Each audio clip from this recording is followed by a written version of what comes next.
O my God and my Master, I am thy servant, and the son of thy servant.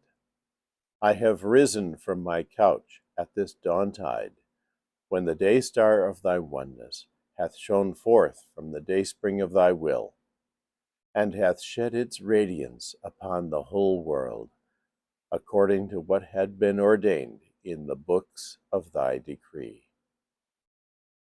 Praise be unto thee, O my God, that we have wakened to the splendors of the light of thy knowledge. Send down then upon us, O my Lord, what will enable us to dispense with anyone but thee, and will rid us of all attachment to aught except thyself. Write down, moreover, for me, and for such as are dear to me, and for my kindred, man and woman alike, the good of this world and the world to come.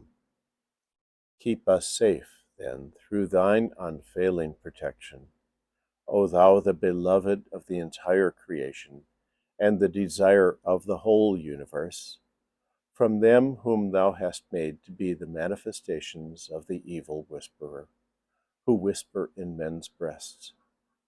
Potent art thou to do thy pleasure. Thou art verily the Almighty, the help in peril, the self-subsisting. Bless thou, O Lord my God, him whom thou hast set over thy most excellent titles, and through whom thou hast divided between the godly and the wicked, and graciously aid us to do what thou lovest and desirest. Bless thou, moreover, O my God, them who are thy words and thy letters, and them who have set their faces towards thee, and turned unto thy face, and hearkened to thy call. Thou art truly the Lord and King of all men, and art potent over all things. Bahá'u'lláh.